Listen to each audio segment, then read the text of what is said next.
Bien, nous attaquons la deuxième approche de la méthode Kemp. Voilà, 4.2, méthode Kemp après chaque entrée. Alors, nous avons modifié, n'est-ce pas, nos données pour l'adapter aux exigences de la méthode Kemp après chaque entrée. Le stock initial, bien sûr, il est de 1500 mètres à 570 francs CFA. Nous avons ici plusieurs achats. Achat numéro 1 de la période, 1500 mètres à 500 francs CFA. Achat numéro 2 de la période, 2500 mètres, 510 francs CFA.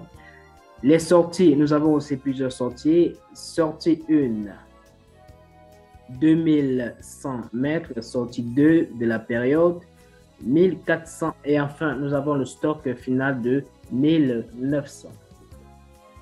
Comme le demande bien sûr la coutume, le 4.21 présente la définition de la méthode Kemp après chaque entrée. C'est pratiquement la même définition, voilà, avec la première approche, mais sauf qu'ici, au lieu de parler d'en fin de période, nous allons parler d'après chaque entrée.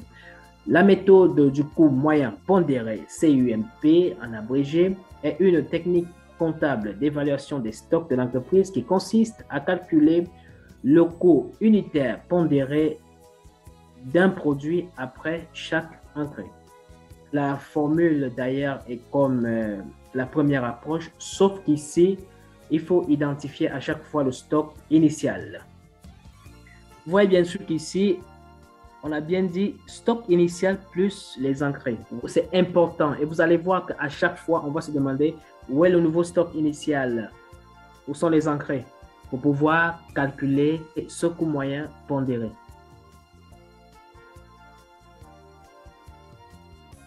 Fiche de stock. Principe. Vraiment, les amis, pour maîtriser cette méthode, elle est complexe parce que elle agence les deux premières méthodes, le PEPS et le KEMP en fin de période. Donc, il faut maîtriser les caractéristiques du PEPS, première entrée, première sortie, et les caractéristiques du KEMP en fin de période. Ce sont les deux précédentes méthodes que nous avons vues avant d'aborder celle-ci. C'est pourquoi on met l'accent là-dessus. Principe, il faut maîtriser le PEPS, plus le KEMP en fin de période. Le PEPS, c'est pourquoi? Le PEPS, simplement, c'est pour évaluer les quantités.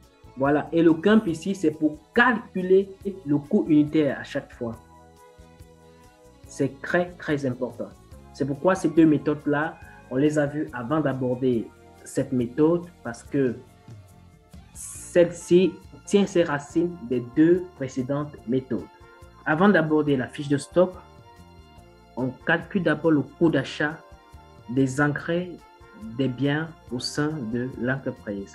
N'oubliez pas, le bien entre en entreprise à quel coût? Le bien entre en entreprise au coût d'acquisition. Et dans nos précédentes séances, nous avons vu que le coût d'achat est égal au prix d'achat plus les frais. Ces frais, vous savez très bien là où nous avons pris ces frais. Ces frais sont au niveau du tableau de centre d'analyse. Alors, premier achat, on a 1500 comme quantité. Le prix unitaire 500 plus les frais, nous avons un coût unitaire de 589. Deuxième achat, 2500 comme quantité, 510 comme le prix unitaire, les frais 89 et nous avons un coût unitaire de 599.